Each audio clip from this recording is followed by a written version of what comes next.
Buenas tardes. Perdón por el sobresalto. Arratsaldeon. Estamos consiguiendo salir airosos de todos los envites que nos ofrece la contraprogramación futbolera, los niveles exigentes de las inclemencias del tiempo que tenemos que soportar. Seguimos teniendo todo este espacio ocupado y algo que también nos va ocurriendo hoy que llegamos al ecuador de este ciclo, que se llena cada vez antes. Por lo tanto, gracias a quienes os habéis animado a venir a escuchar lo que hoy vamos a contaros, quienes ocupamos la mesa: Fermín Alvira, a mi derecha, y a la derecha de Fermín Tomás Sobrino. Yo mismo, Koldo, Sebastián, pintores los tres. Creo que sin demasiados matices. No hay que especificar mucho más, ¿no? Pintores. Ni más ni menos. Hoy nos reúne aquí algo que yo creo que ha generado mucho interés por la cantidad de mensajes, llamadas, WhatsApps que he recibido en los 2-3 últimos días para saber si había que reservar sitio, para saber si había que conseguir un salvoconducto. Bueno, la entrada sigue siendo libre e incluso mientras las piernas aguanten, incluso quien quiera incorporarse y no encuentre sitio sentado puede animarse a escuchar de pie o hacerlo de la forma más cómoda que le parezca. En todo caso, como digo, gracias. El sentimiento es lo que hoy nos trae aquí. No sé cómo vamos a salir de airosos, pero aquí estamos dispuestos a contaros, como lo han hecho quienes nos han precedido con toda la honestidad del mundo, lo que este eje temático supone para nosotros. Fermín Alvira es quien va a abrir la terna de intervenciones, le seguirá luego Tomás, cerraré yo el circuito y abriremos un turno de conversación, de diálogo, de intervención, para que quien tenga ganas de hacer alguna aportación, alguna pregunta, alguna reflexión, lo haga con toda la confianza que necesite. Fermín, cuando quieras.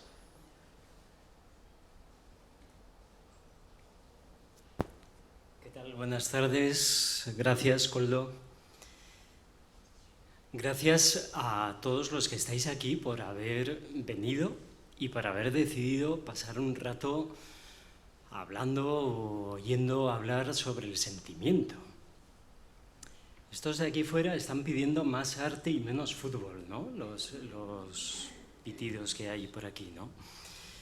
Lo de hablar del sentimiento, que no deja de ser una osadía, ¿no? Me parece que es un poco venir a desnudarse de alguna manera, ¿no? Y eso, tranquilos, es metafórico, ¿eh? Pero bueno, no deja de ser un impacto, ¿no? El hablar de sentimiento, a lo mejor porque no hay tantos momentos en los que encontramos esta posibilidad de hablar de sentimientos. Gracias al Civivox, gracias al Ayuntamiento por organizar todos estos encuentros, y muy especialmente gracias a Koldo, que es quien nos ha metido pues, en este berenjenal. Cuando Koldo me llamó hace bastante tiempo, porque Koldo se caracteriza por hacer las cosas con tiempo, yo estaba en la playa de Santander y estaba viendo el mar y viendo pues, a mi mujer, a mis hijos allí jugando. Entonces era un enclave bastante bonito, ¿no? Bastante ideal. Estaba viendo y escuchando el mar y escuchándole a Koldo. Yo me acuerdo que a Koldo le dije, sí, Koldo, sí, antes de que me digas nada, sí, porque eres tú. Es decir, fue un sí desde el corazón. Luego viene el sí de la cabeza. Luego ya a ver, cuéntame de qué me estás hablando, qué es esa película, esa historia que me estás contando, a la que, por supuesto, también te voy a decir que sí, ¿no? Una vez que me has contado de qué va la cosa. Yo creo que hablar de sentimiento pues, es uno de los temas seguramente más difíciles. A mí me ha sorprendido que en esta reflexión en la que, bueno, pues, que Koldo nos ha invitado a tener sobre este tema, me he dado cuenta de la presencia del sentimiento en mi obra, cosa que él ya se había dado cuenta, y que es algo que me parece admirable, ¿no? de ese bueno, selección y descubrimiento que ha hecho Koldo pues, para seleccionarnos en cada uno de los temas, que en principio, no sé si te pasó a ti, Tomás, pero dices, el sentimiento, ¿yo qué voy a decir sobre el sentimiento? Pero bueno, luego la verdad que te metes ahí y hay mucho para decir y para contar, ¿no? A lo mejor yo pasé unos días ahí cuando después de que Koldo me hiciera la propuesta, un poco yo conmigo mismo, ¿qué me ha dicho? ¿Emoción? ¿Sentimiento? No lo acaba de tener muy claro. ¿Cuál era la propuesta, ¿no? Luego ya, vale, sentimiento, bueno, pero entonces vamos a distinguir, porque a lo mejor conviene distinguir entre emoción y sentimiento. Yo creo que luego Koldo nos puede ilustrar mucho mejor que yo sobre este asunto, pero bueno, sí que me parece que el tener presente esa diferencia entre la emoción, porque me parece que tiene que ver con el proceso creativo, ¿no? Y tiene que ver con la convivencia con el arte. Una cosa es la emoción, que es menos elaborada y que es mucho más inmediata, y otra cosa es el sentimiento, que ya es muy elaborado, ¿no? Que ya es algo, bueno, más permanente y que ya pues forma parte de nosotros.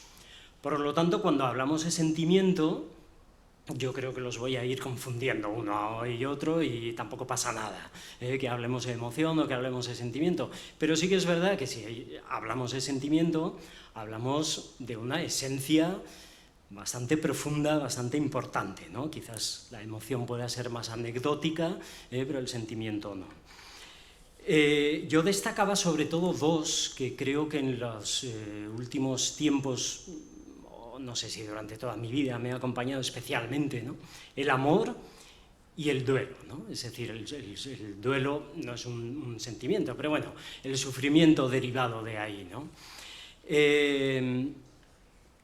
Podríamos decir que uno es bueno y otro malo, uno positivo y otro negativo, aunque en realidad me parece que eso no es así tampoco, porque se puede sentir duelo sin sufrir, y se puede elaborar, bueno, pues quizás de una forma más positiva de la que culturalmente pues estamos acostumbrados, ¿no? a hacerlo. Cuando hablamos de historia del arte, o cuando intentamos explicar la historia del arte, los movimientos, etc., algunos de los aspectos clave para el entendimiento y disfrute del arte me parece que tiene que ver con esto. Quienes sois alumnos míos me lo habréis oído 1000 veces. Vamos a distinguir entre si la obra es racional o es expresionista, es sentimental. Es decir, si la obra nace del corazón o de la cabeza, haciendo uso de esa imagen que culturalmente estamos acostumbrados a manejar, ¿no? A asociar el corazón del sentimiento a la cabeza a la razón, ¿no? Bueno, creo que una clave, una estrategia de acercamiento al arte viene por ahí. Sobre todo, no tanto de saber las intenciones del artista, porque igual las sabemos, igual no, pero eso creo que nos afecta menos o nos interesa menos. Lo que me interesa es a mí como espectador si voy a conectar con esa obra de una forma racional o de una forma emocional, sentimental, un poquito más desde ahí, ¿no?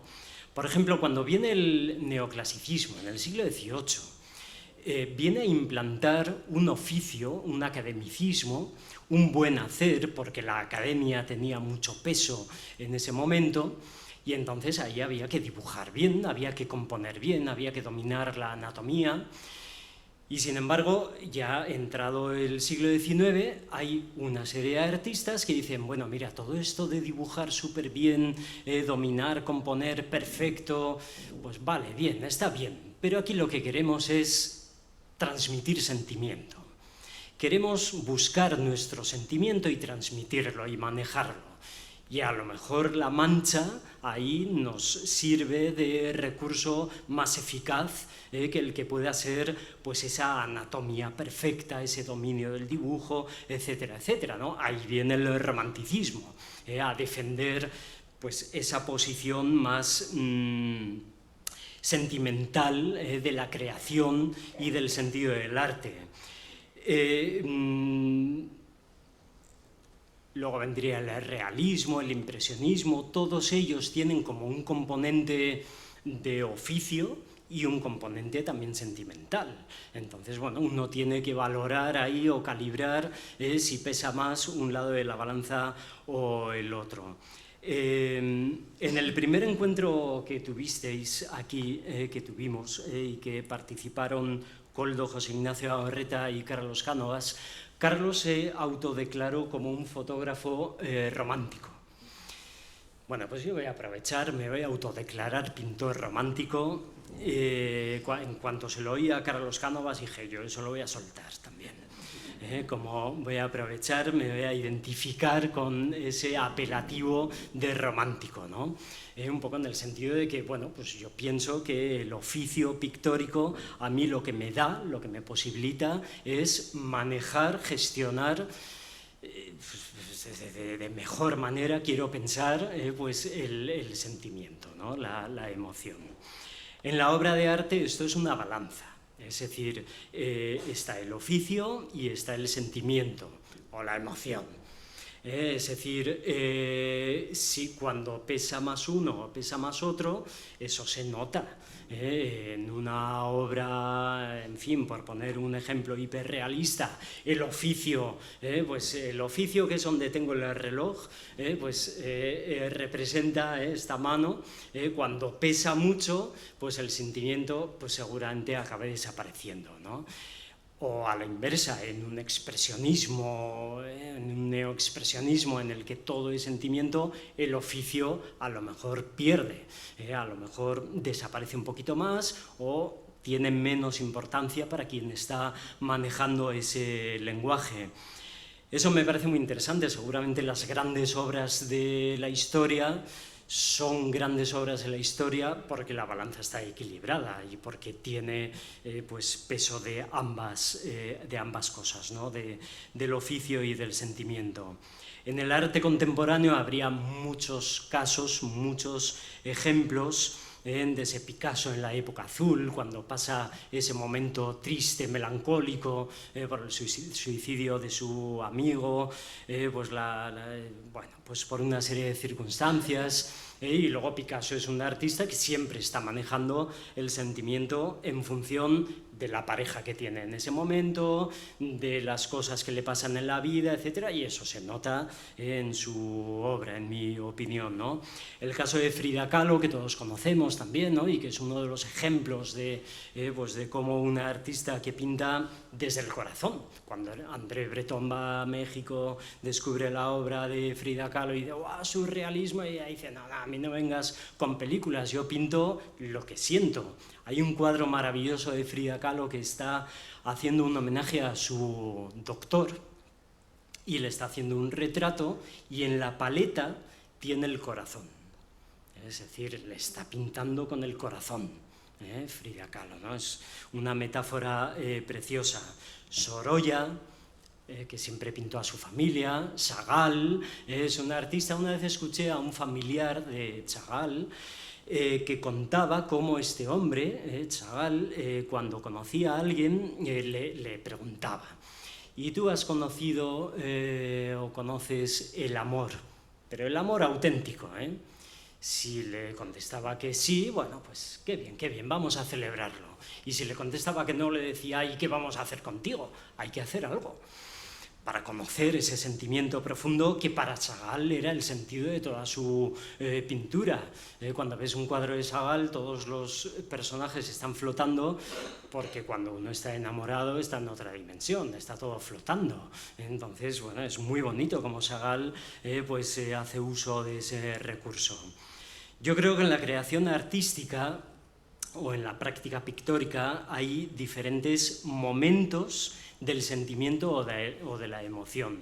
Me parece que normalmente, o al menos en mi caso, hay un primer flechazo, que es esa emoción, ese fuego que sientes cuando algo te atrapa, cuando algo te llama la atención, te gusta y dices, pues yo lo quiero contar, yo quiero trabajar por ahí, es ese enamoramiento inicial.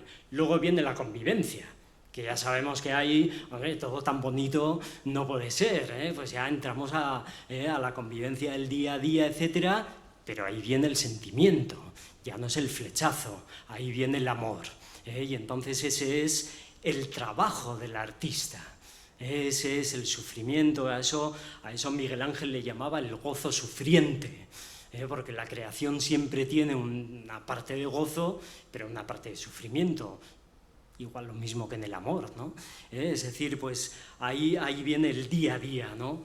Y luego, pues ese último momento de relación con nuestra obra, que es la experiencia emocional con el público, que a mí me parece, al menos a mí me pasa, que ahí hay una dimensión potentísima, ¿no? Pues ya un nivel de sentimiento y de todo lo que pasa cuando decides, como decías, Koldo, antes, colgar un cuadro tuyo en una pared que no sea tu casa, ¿no? Me resulta muy interesante descubrir cómo a mí se me despiertan emociones diferentes en función de la técnica y del formato que estoy manejando. Yo creo que el dibujo, la acuarela, en mi caso, que la practico mucho, la acuarela, el dibujo, son técnicas que te desnudan mucho, porque te camuflas menos. El dibujo es súper directo. Tienes ahí el lápiz o el carboncillo en la mano y ya está. Hay pocos recursos para camuflarte, ¿no? Para ocultarte. Yo, dibujando, siento cosas diferentes a cuando pinto. Y eso que siempre defiendo, que pintar también es dibujar, ¿no? Pero bueno, para entendernos, cuando hay una técnica seca, creo que hay un ambiente de más intimidad, hasta la luz, la música, el ambiente, cambia todo. Y el formato, normalmente estamos hablando de formatos más pequeños, pues te llevan a otra dimensión. El pintar, además en un formato grande, con pinceles, ¡buah! Eso es un subidón, pero es otra cosa. Es decir, es otra sensación que yo al menos disfruto tanto con una técnica como con otra, con un formato o con otro, ¿no? En la reflexión que me he visto bueno, pues invitado por Koldo a hacer sobre el sentimiento en mi obra, como os decía antes, me he llevado la sorpresa de bueno, pues, hacerme consciente del enorme peso que tiene el sentimiento en mi obra y en general creo que en todo lo que hago. Una vez alguien me dijo, es que tú no sabes hacer las cosas a medias, tú cuando te entregas del todo, ¿no? Tiene su precio, pero creo que es verdad, ¿no? Pues, quienes vivimos una pasión y podemos desarrollar pues una vida pues, más o menos centrada en una pasión, pues me parece que esto pues, es de alguna manera inevitable, ¿no? Voy a destacar algún proyecto expositivo que haciendo ese trabajo de pensar, bueno, a mí qué cosas me han pasado que me hayan conectado especialmente con el sentimiento, con el amor, con el sufrimiento, con lo que sea, ¿no? Pero con el sentimiento, especialmente significativos, así a este nivel. La primera exposición que quiero traer es una que realicé en el Sario de la UPNA, de la Universidad Pública, en el año 2013. Koldo tienes una pieza de esa exposición. La escala de Los Ángeles se titulaba esa exposición. Entonces yo abría esa exposición con una escala que yo mismo me había hecho, una piecita, una especie de regla, que la colgué, porque era un poco toda la exposición, giraba un poco en torno a la idea de lo que no se puede medir, que es el sentimiento. Entonces, bueno, pues era como un juego entre aquí pongo la regla, a ver quién es capaz de medir el amor que siente por sus hijos, ¿no? Por eso se titulaba La escala de Los Ángeles, pues porque pinté a mi hija en gigante, entonces, bueno, pues era como muy, pues el tema de los ángeles y demás, ¿no? Koldo me dijo, bueno, pues a mí yo quiero quedarme con esa pieza que es la que mide la regla, ¿no? Y bueno, pues recuerdo aquella anécdota pues muy bonita, ¿no? En esa exposición presenté un cuadro de Ana, de mi mujer. Luego estuvo en la Ciudadela y en otras exposiciones. Ahí me dijo una cosa, me dijo, ya no me importa envejecer, cuando hice ese cuadro. Y entonces esa frase yo en la Ciudadela la dije un día así espontáneamente, pero había un periodista, los periodistas, perdón si hay algún periodista por aquí, pues hay que tener cuidado, ¿no? Y entonces salió el titular en el periódico de ya no me importa envejecer, ¿no?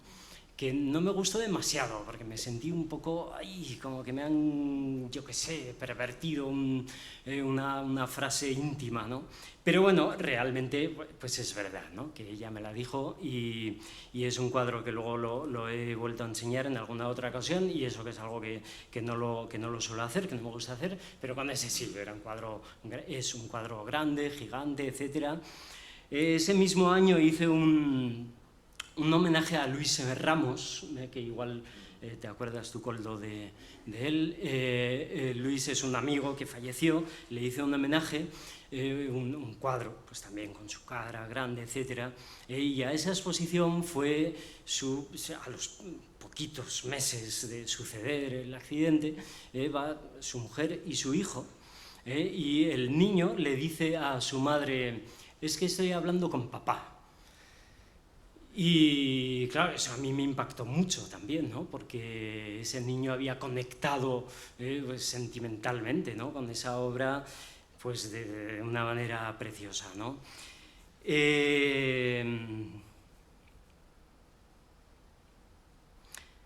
Hay otras exposiciones que no sé si me voy a saltar, porque esto de desnudarse emocional o sentimentalmente es duro.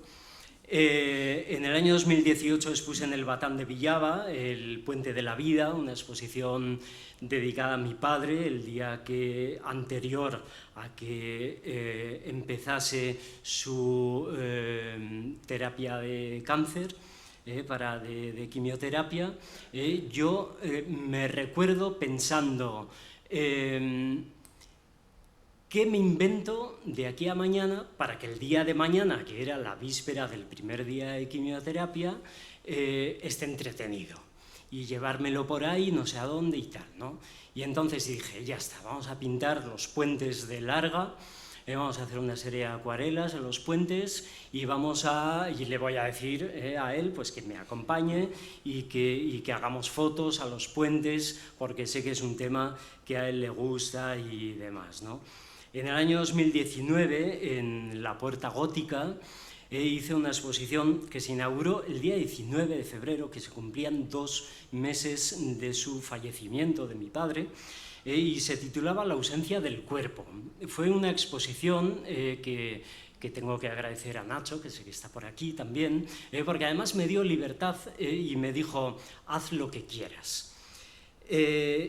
Ese fue mi primer contacto con la abstracción y me di cuenta que en ese tiempo breve que tenía yo para gestionar aquello, abandoné lo que estaba preparando para la exposición y en 2 meses preparé una exposición, menos mal que la sala no es demasiado grande, con todo lo bonita que es, y bueno, pues pinté unos círculos sin saber muy bien por qué, conecto mucho con la obra de Koldo en ese sentido, y bueno, pues presenté esa exposición,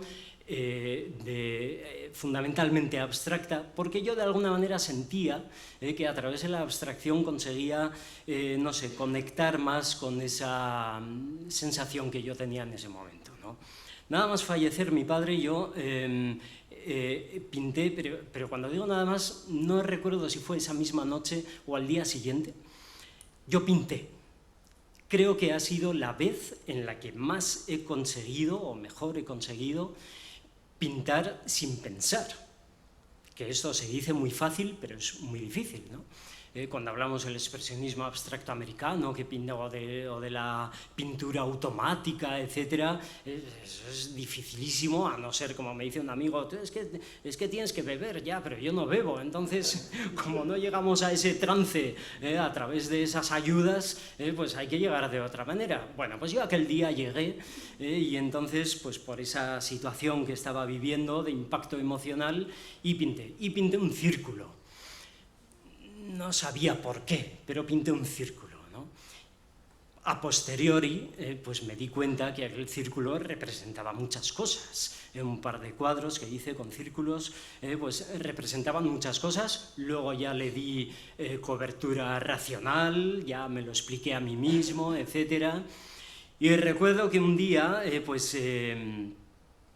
Koldo me escribió contándome que había salido de una dura noche en el hospital con su padre y había decidido esa mañana visitar mi exposición en la Puerta Gótica, La ausencia del cuerpo, y que aquella obra, aquellos círculos y aquella obra abstracta que se había encontrado allí en aquella exposición, no solo le había calado, sino que le había servido de bálsamo. Después de aquella noche difícil que él había pasado con su padre, proceso que habíamos compartido, ¿no? Entonces, bueno, yo esa anécdota, pues con Koldo también la recuerdo con mucho cariño. Ya voy terminando. En la fábrica de gomas expuse la escala de Jacob entre el año 21 y enero del 22. Aquello fue una ducha emocional muy importante, también porque pasaron muchas cosas. Pues hubo una mesa redonda con Héctor Urra, Pedro Salaverry, hice un concierto hicimos un encuentro en un concierto de Alberto Rodríguez Purroy, que me imagino que conocéis también, gestor de los CD-Box, también cantautor, y bueno, pues yo creo que ese tipo de encuentros, que son, pues antes Koldo decía, un poco como cuando uno expone, lo que hace es buscar personas que sentimentalmente te aporten. Yo creo que para eso acabamos enseñando nuestra obra, ¿no? Y es maravilloso cuando eso sucede, porque además, bueno, pues hay anécdotas realmente bonitas, ¿no?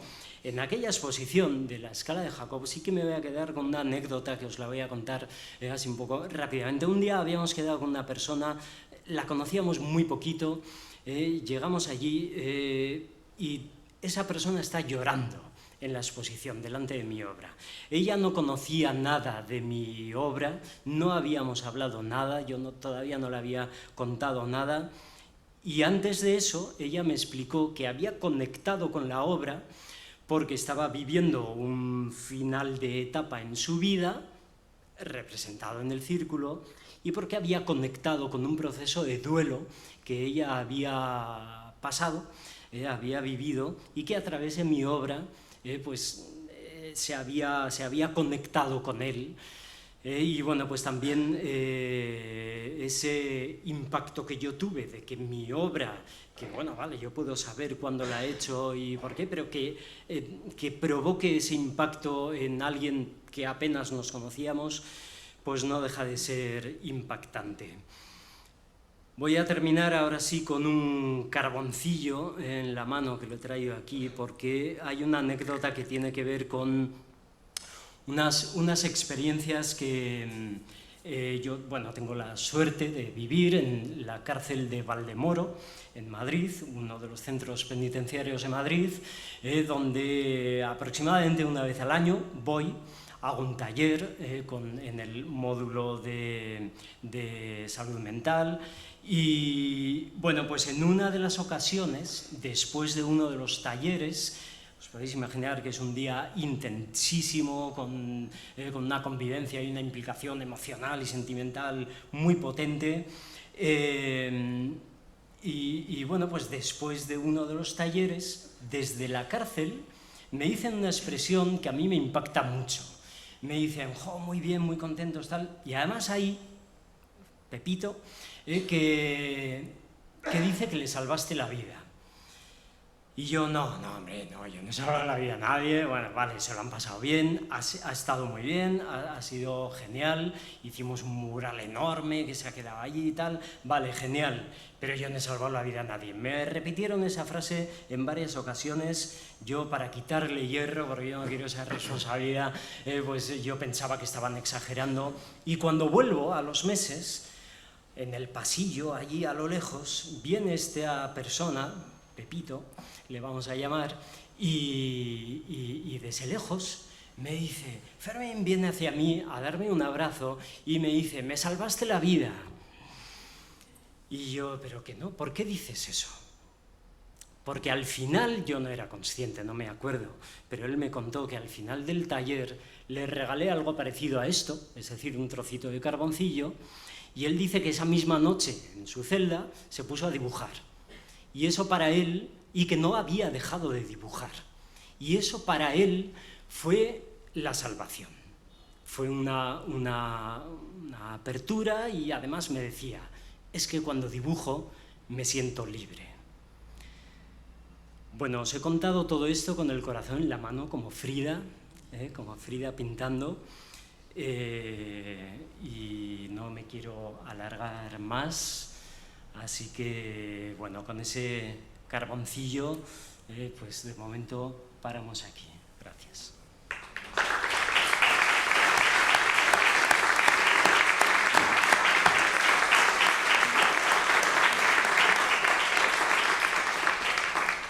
Muchas gracias, Fermín, sobre todo por haber elevado el nivel medio de la colección de reglas que tengo y que sabes que aumenté gracias a la incorporación de tu canon, y que vuelve a demostrar algo que dije el otro día, el martes, que soy un tendente a la colección. Colecciono cosas y una de ellas es reglas, una de ellas es la de Fermín. Tomás, el sentimiento visto desde la mirada penetrante de Tomás Sobrino. ¿Qué nos cuentas de cómo te llevas tú con este asunto? Pues bien, yo me llevo muy bien, la verdad es que sí. Bueno, primero quiero dar las gracias a todos por venir y a ti, Koldo, por la invitación, ¿no? Yo también, cuando me propusiste este encuentro, pues por supuesto que te dije que sí inmediatamente, pero te dije que sí, pero yo pensaba que lo que tú pretendías es que habláramos de tu exposición, no de nosotros. Fue muy sorpresa, ¿no? Porque yo en su día, cuando expuse, te pedí que hablaras de mí en mi exposición, no de ti. Bueno, pero aquí estamos, o sea que vamos a hablar del sentimiento y de la emoción, ¿no? Para empezar, diré que mi trabajo gira en torno a eso, precisamente. O sea que... Pero bueno, me podría alargar mucho, pero yo no tengo costumbre de hablar en público y bueno, me vais a perdonar que lea un texto porque si no, no lo voy a decir bien. Así como Koldo ha hecho un recorrido en la exposición por su trayectoria, por los distintos temas que ha tocado a lo largo de estos años, yo quiero hablar de mi recorrido a través de la pintura.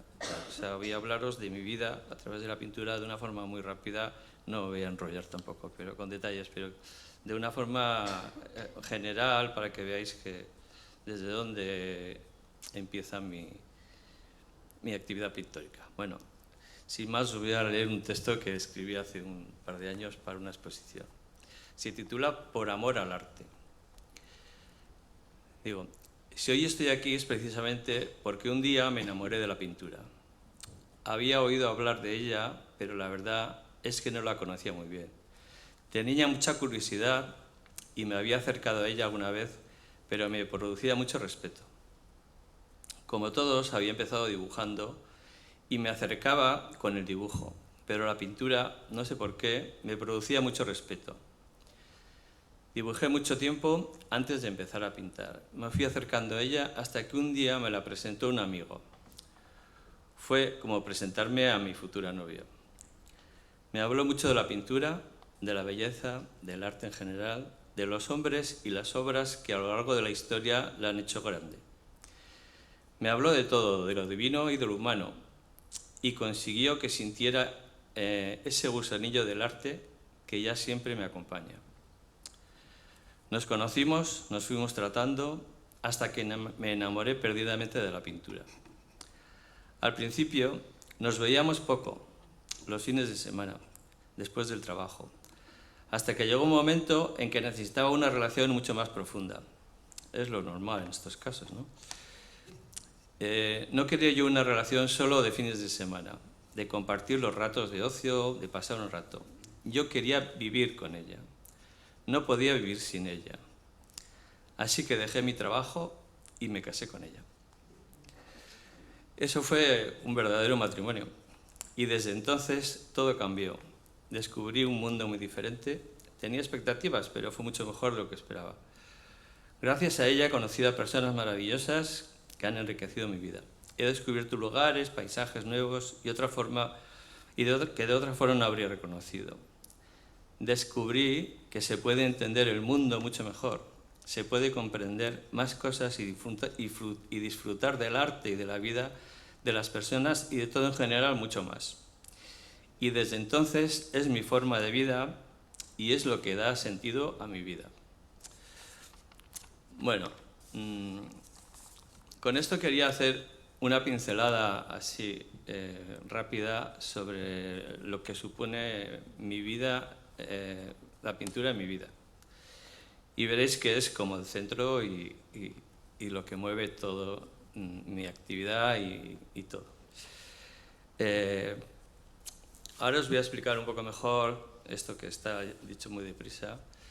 Yo he nacido en Elizondo, soy de Elizondo.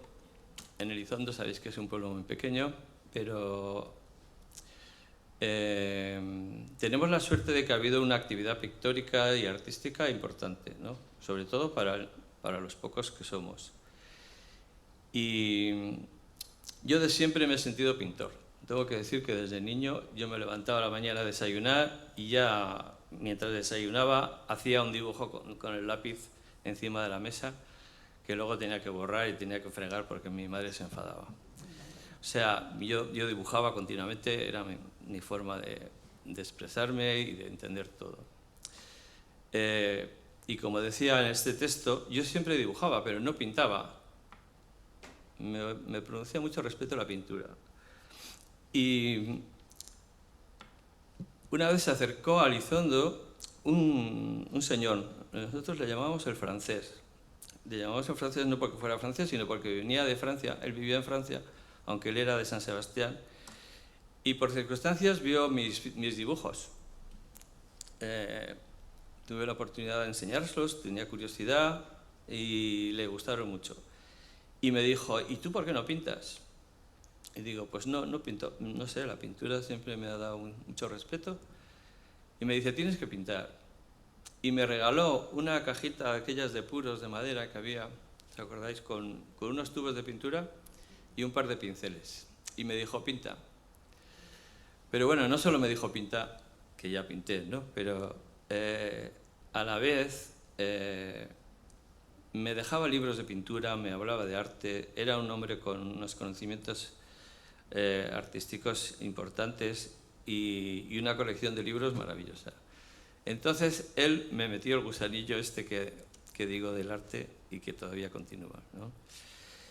Y además, como decía, tengo la suerte de vivir en el Baztán, y en el Baztán había un grupo de pintores, Ana Mari Marín, Apezechea, Jesús Montes, bueno, Fidalgo, Bañales, un montón de pintores que se acercaban al valle a pintar.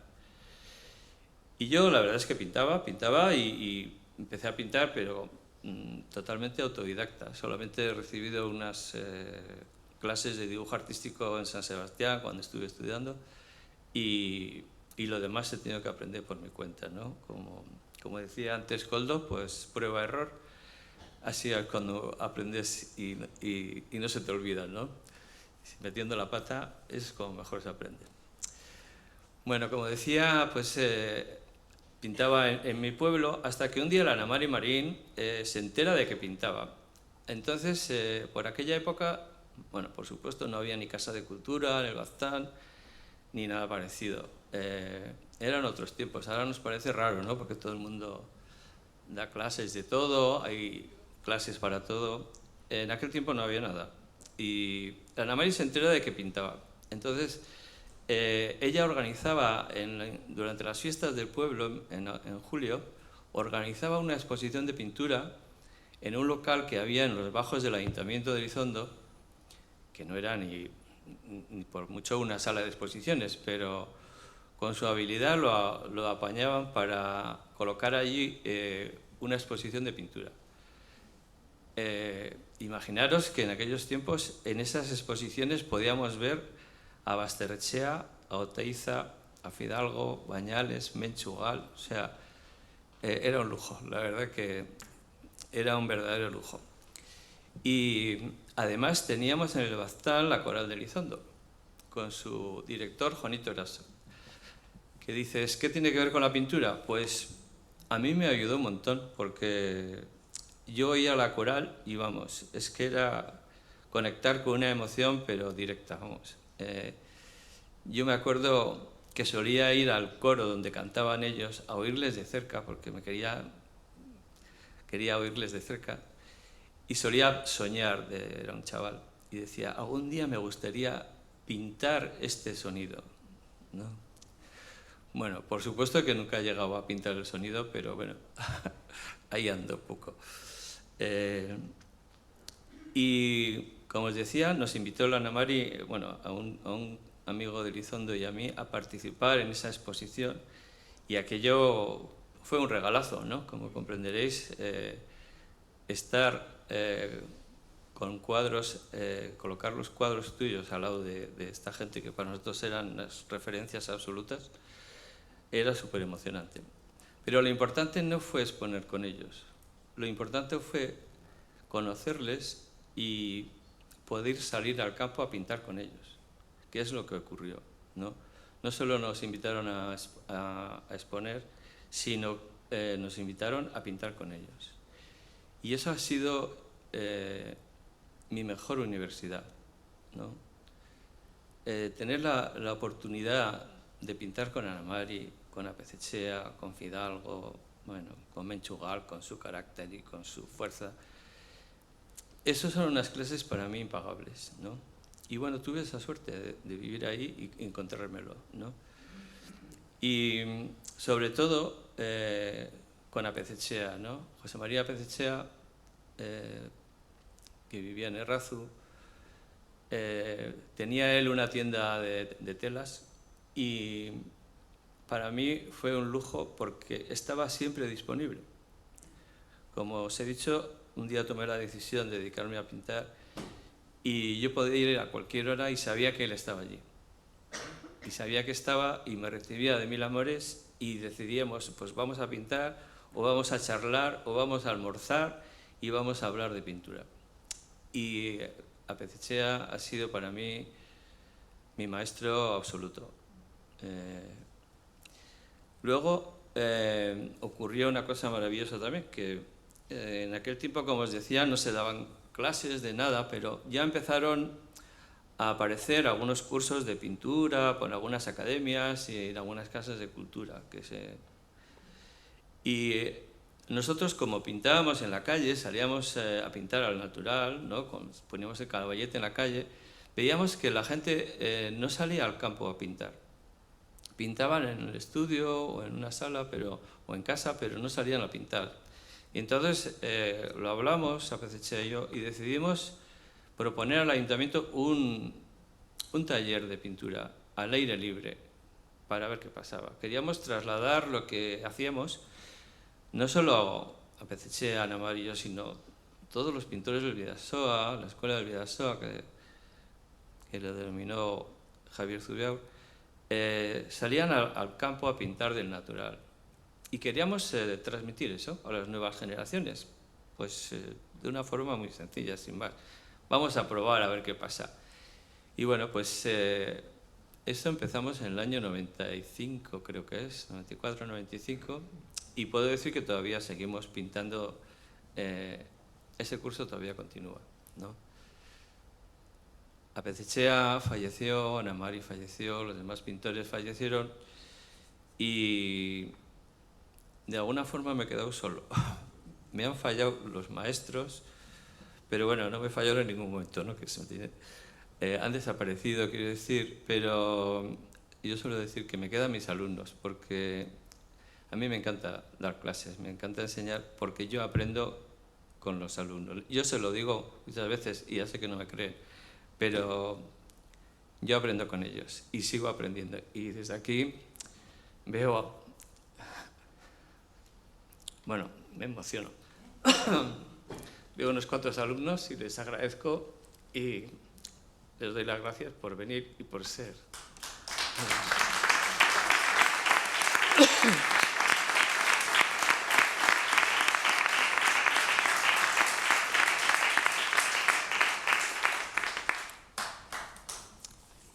Pues eso es todo.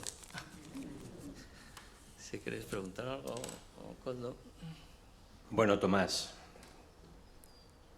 ya sabes que yo tengo un reflejo tuyo. Es lo primero que veo cada mañana cuando me levanto, una pieza imponente de Tomás. Un reflejo. Tu intervención es un reflejo de tu pintura. Creo que es algo que quienes te conocemos, estoy seguro que afirmamos sin duda. Gracias, Tomás. Bueno, pues voy a cerrar yo la terna. Intentaré no devaluar el nivel. Voy a esforzarme.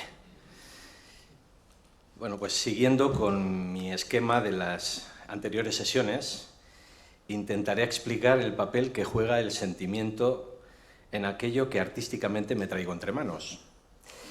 Voy a hablaros de cómo mi ánimo se relaciona con lo que me inspira, de qué manera se conecta con la forma que tengo de elaborar mis obras y de cuál es su presencia cuando me proyecto al mostrar lo que hago públicamente.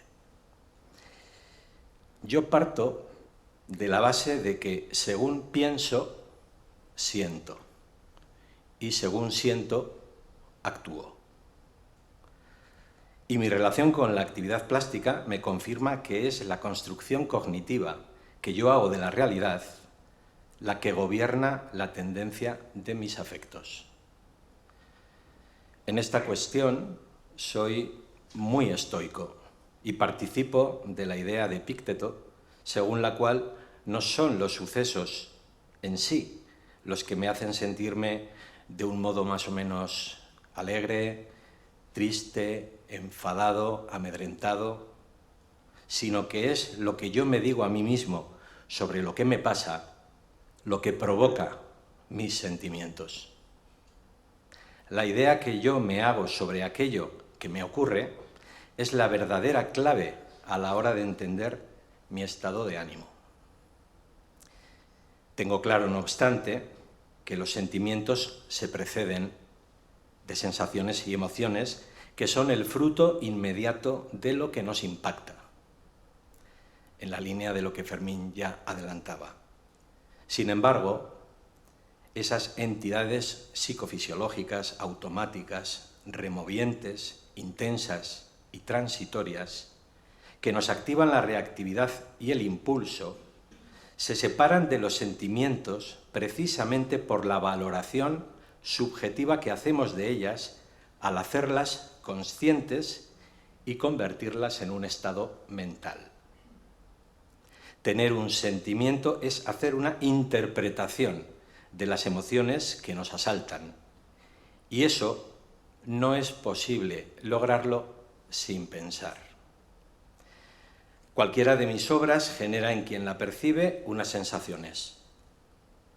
Estoy completamente seguro. Quizá haya alguna que a alguien le llegue a producir una emoción. De eso ya no estoy tan seguro. Pero si existe quien establece con ella una relación tocada por el sentimiento, será porque la piensa como un estímulo que trasciende a lo episódico y le cala hasta convertirse en huella o al menos en influencia. Una influencia, dicho sea de paso, sesgada por una variable indiscutible. No vemos las cosas como son, las vemos como somos. Os concreto ya la dualidad sobre la que en esta ocasión voy a apoyar mi reflexión. Quienes habéis venido en otras ocasiones sabéis que yo me organizo en lo que expongo en base, como digo, a lo que me inspira, a lo que produzco y a lo que expongo, pero lo asocio a un binomio conceptual que en este caso va a ser, por una parte, la calma y por otra, el desasosiego. Voy con los sentimientos de calma en lo que se refiere a mi inspiración. Curiosamente, son los estímulos que aplacan mi tendencia natural al exceso de inquietud los que activan mi excitación creativa. Me asombran los lugares, los momentos, las personas, las cosas, las ideas, las acciones que me llevan al silencio y a la parsimonia. El paseo de ronda de Llançà, una noche de interlunio, alguien que mira a su sombra, una misteriosa celosía, saberme parte del todo, observar la evolución de una nube. Lo que me sosiega y ralentiza se transforma cuando percibo y noto su efecto en palanca de mi motivación artística, convirtiéndose en argumento plástico y en hilo del que tirar hasta plantearlo como un proyecto con el que cimentar el yo que quiero edificar en mí. Voy ahora con la elaboración. Mi estudio taller es el catalizador de mis maneras más serenas. En él hago, llevo a la práctica, ejecuto las acciones propias de mi pintar con una sensación de seguridad y de buen obrar que me traslada a un estado de plácida intimidad que ninguna otra actividad logra proporcionarme. Mi manera de pintar es ritual, litúrgica, repetitiva, percutora. El sonido que me produzco al golpear el soporte con mi pincel funciona como un mantra, como una letanía envolvente y aislante en la que mis decisiones conscientes dan paso a un hacer mecánico, liberado del peso de la responsabilidad y de la autoexigencia. Cuando pinto, no me planteo qué he de hacer, simplemente ejerzo una pragmática completamente interiorizada, cuyas claves se han determinado a priori. Eso libera mi mente de un modo tan tranquilizador que los pensamientos que en esos momentos me visitan se acompañan de un asiento mullido que no llego a obtener por ningún otro medio a ese nivel tan apaciguador. Voy con la difusión. El momento de mayor bonanza que yo experimento cuando muestro mis obras públicamente, ya con todas las piezas colocadas en su sitio, convenientemente iluminadas y en el más completo silencio, es cuando contemplo en soledad ese resultado al que llamamos la exposición. Pocos momentos me reportan, cuando difundo mi obra, un sentimiento más hondo, una conciencia más diáfana del sentido que tiene en mi vida pintar.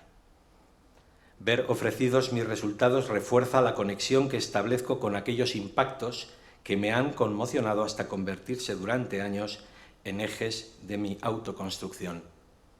Particularmente en esta ocasión, que me está ofreciendo la oportunidad de revisarme con profundidad, esta situación autocontemplativa me precedió a la inauguración de la muestra y tuvo un valor añadido.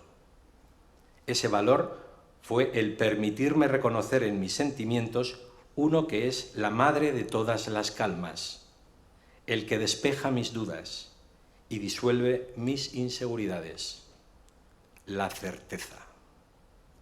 Tener un sentimiento de certeza, sentir que sí, que llenar una parte esencial de mi vida con todos estos trastos ha merecido la pena. Paso ahora al desasosiego, en relación con la inspiración.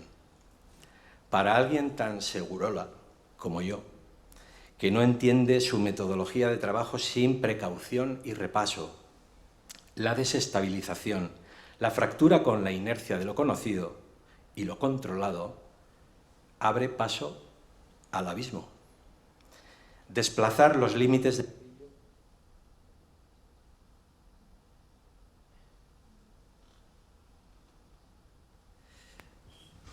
Desplazar los límites de aquello en lo que centro mis intereses siempre ha solido turbarme, incluso cuando era capaz de repartir mis inquietudes simultáneamente en 2, 3 o hasta 4 series distintas.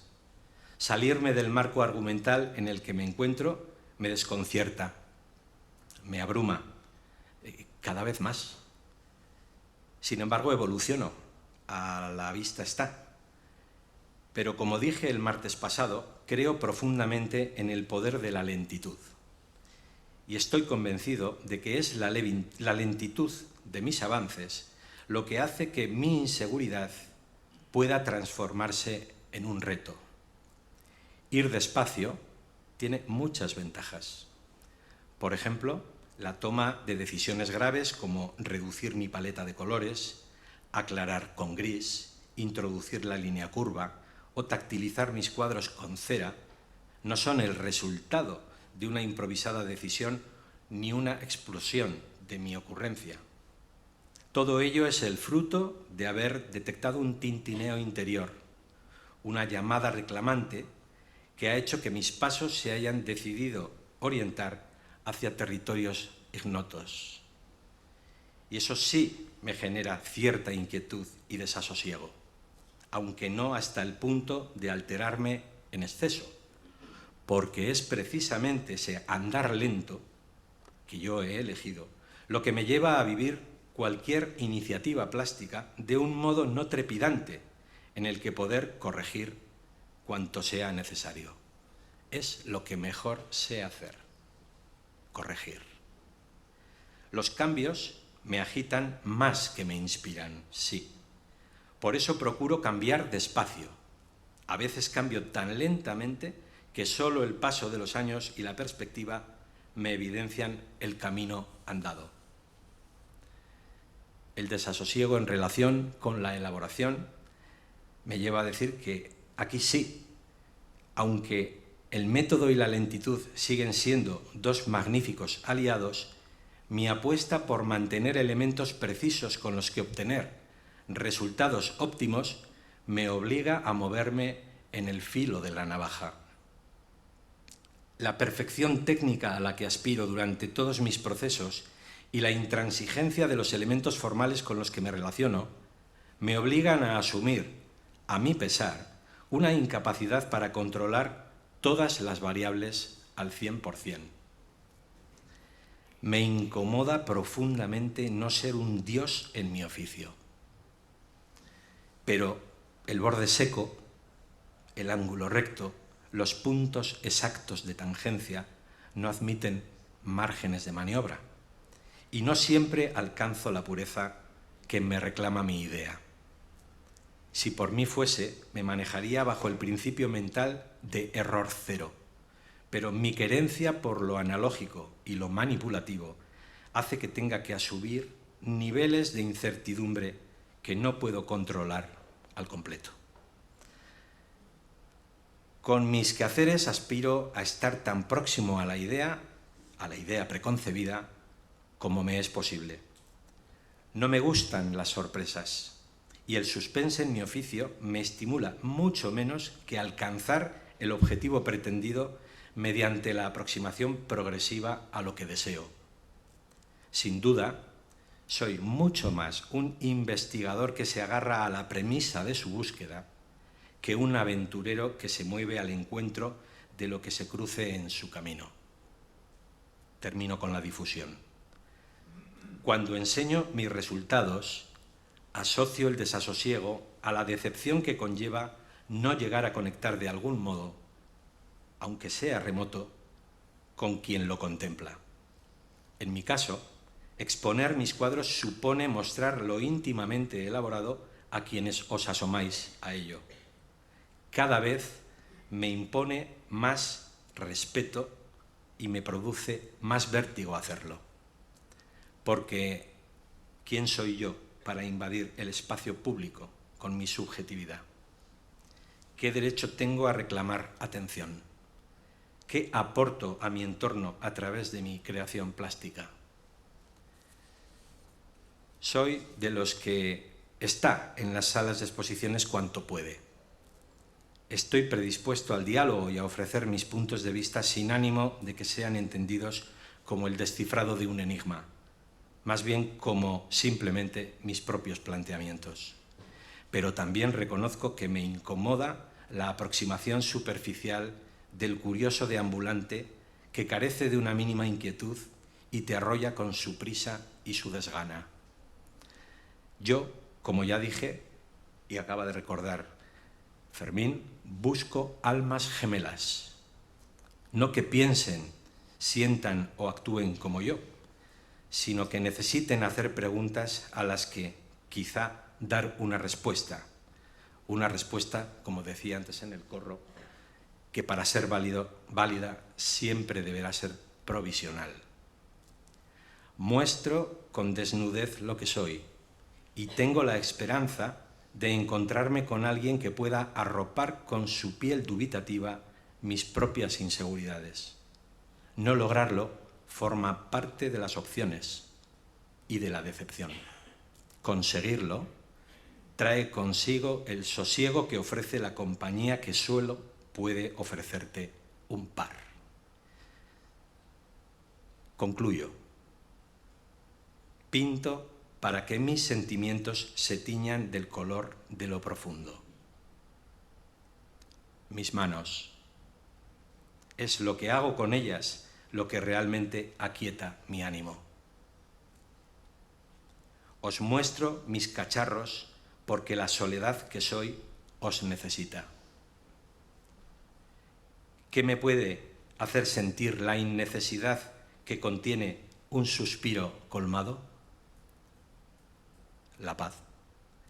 La paz de saber que nada me falta y nada me sobra. Gracias.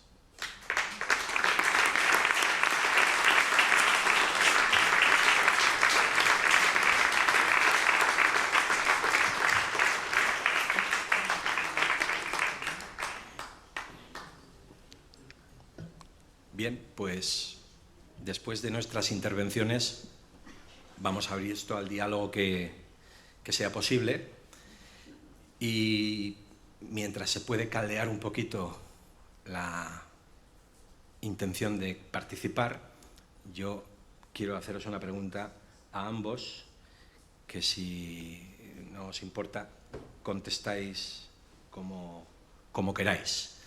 Y es una pregunta que evidentemente tiene que ver con una condición que compartís, que yo también comparto, que es la condición docente, aunque yo nunca he dado clases de pintura, vosotros sí. Lo hacéis habitualmente y de forma histórica. En esa faceta docente, el sentimiento, ¿qué papel juega?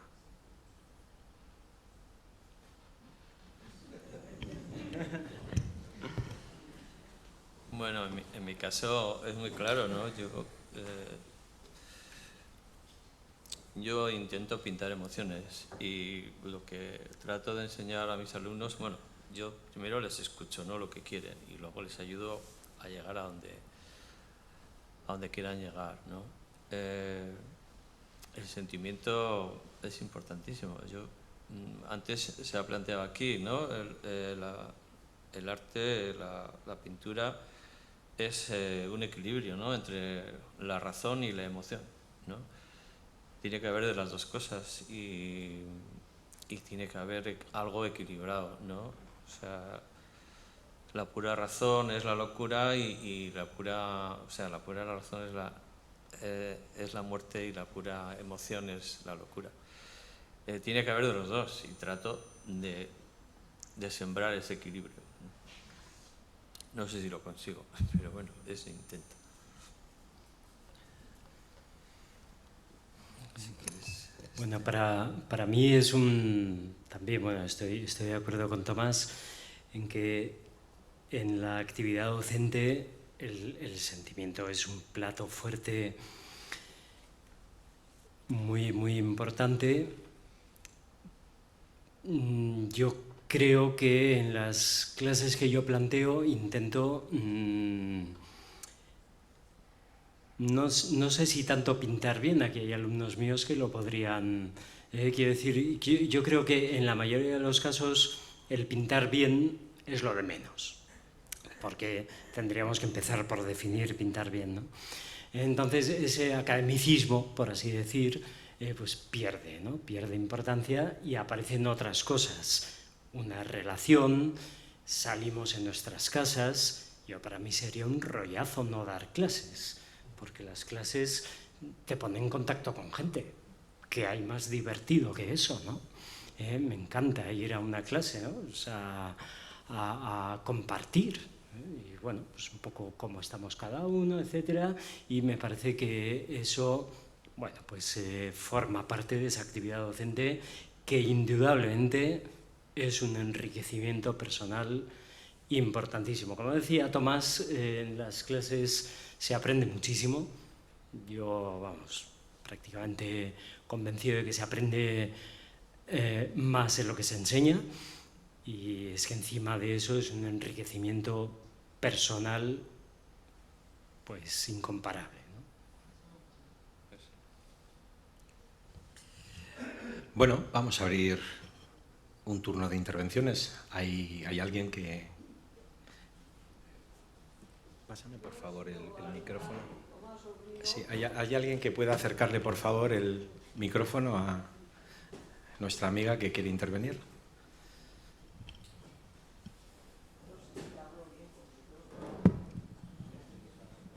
¿Se oye? 1, 2, 1, 2, 1, 2, 3, 1, 2. Pues yo he sido un poco alumna de Tomás Sobrino porque han sido muy pocos días, pero tengo que decir, porque me hace falta decirlo y expresarlo, porque creo que las cosas buenas hay que decirlas, que para mí ha sido una gran ayuda porque me ha servido para aprender a expresar mis sentimientos frente a los paisajes del Baztán y frente a eso que trasciende a lo que vemos, porque vemos el agua de un río, vemos las piedras debajo, vemos los árboles, vemos el verde de detrás de los árboles, vemos la niebla, pero hay algo más que es lo que nos hace sentir eso.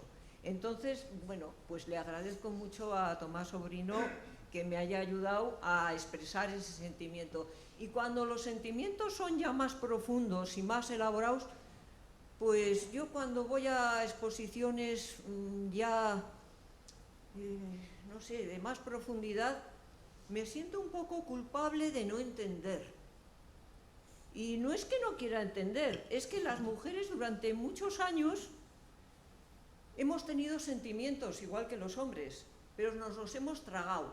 Porque, por ejemplo, en el amor, decía Edith Piaf, amor es cuando ella elige. Y durante muchos años Las mujeres no han podido elegir, se han tenido que casar por supervivencia. Incluso ahora en algunos pueblos profundos, las chicas de los pueblos tienen que casarse, y lo que libera a la mujer es el trabajo fuera de casa, porque lo que libera no es el trabajo, no, el trabajo será libre, no. Lo que hace libre es el sueldo. Y cuando la mujer tiene sueldo, es libre, y cuando es libre, elige, y entonces es capaz, no capaz de amar, que capaz de amar ya era antes, es capaz de expresar sus sentimientos y decirle a la gente, yo soy así y siento esto y lo expreso porque me da la gana. Y entonces es cuando ha empezado a expresarse en el arte, pero llevamos muy poco tiempo. Entonces, yo lo lamento sobre todo por Koldo, que bueno, yo creo que soy la típica señora que va a una exposición y como le dijeron a Picasso, para mí esto es chino, y Picasso dijo todo engreído, señora, el chino se aprende. Hombre, me cachis, sí, se aprende, pero... Estoy de acuerdo con Picasso. El chino se aprende. Pues lo siento mucho, pero a mí Picasso como persona me caía gordísimo. Era un cabrón conmigo. No sé si yo rescataría muchas cosas de él, pero esa afirmación la comparto. El chino se aprende.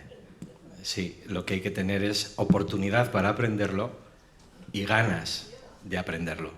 Hola. Sin duda. ¿Se ¿Alguien más quería intervenir? Hola, ¿se me oye?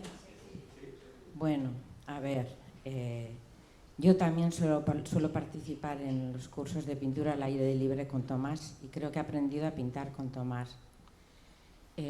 Yo creo, no sé cómo explicarlo, pero estoy analizando profundamente cuál es el tema de la dualidad en el ser humano, lo que es la diestra y lo que es la zurda, lo que es mi hemisferio derecho y mi hemisferio izquierdo, mi parte masculina y mi parte femenina, y en la pintura necesito de las dos. Es eso que hablabais de oficio y pasión, estructura, lógico-analítica y onda y baile y danza. Y nada más entrar aquí, no te conocía, lo siento, perdona mi ignorancia, he visto estructura y padre por todas las esquinas y me he sentido cómoda, se me ha ordenado el caos que llevaba de la calle. Pero he pasado luego a los leucocitos, a esas curvas, a esas células, y me he movido que parecía un planeta extraterrestre. Yo soy muy emocional. Y estoy muy contenta de ello, porque estoy empezando a ordenarme después del caos que he pasado. Pero yo he empezado a pintar, y soy profesora de Historia del Arte, y he gozado con los románticos y con los impresionistas y con los expresionistas alemanes, ni te cuento, y con Goya, con las pinturas negras, en fin. Se me ha olvidado lo que te quería decir, que es importante. Yo he empezado a pintar desde la emoción, desde el color, desde la pasta, desde la brocha, con los dedos, con la espátula. Luego agradecida que viniera él porque ordenaba un poco aquello. Pero yo no puedo empezar a pintar de otra forma, porque si empiezo derecha e izquierda, ángulos de 90 grados, y me ha movido mucho tu discurso, ¿eh? Y mira que me estoy poniendo casi en el mismo tono. Se llama emoción. ¿Qué quieres que le haga? Pero estoy ya en mi adultez y en mi madurez intentando buscar ese equilibrio de la dualidad, esa balanza, porque no solo es oficio, necesitas saber esos conocimientos abstractos y profundos y ancestrales que tenía hasta el hombre primitivo, porque no te puedes ir a la deriva, no te puedes descuidar, es que es como en la vida, tienen que ir los dos. No sé cómo decirlo, papá y mamá, derecha e izquierda, corazón y cabeza, pero los dos, y más en este mundo caótico que vivimos. Lo siento mucho, me quedo muy contenta con lo que acabo de decir. Muchas gracias. No seré yo quien discuta la necesidad de esa bipolaridad, de esa dualidad, de esa dicotomía. Me remito a lo que cuelgan las paredes.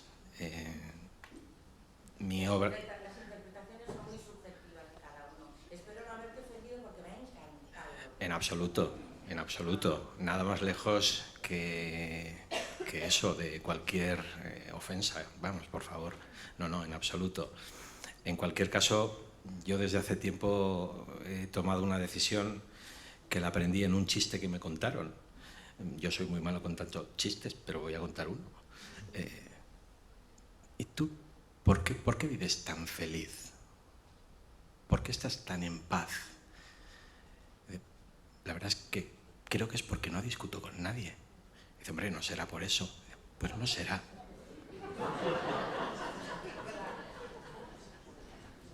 Pues no será. ¿Alguna intervención más?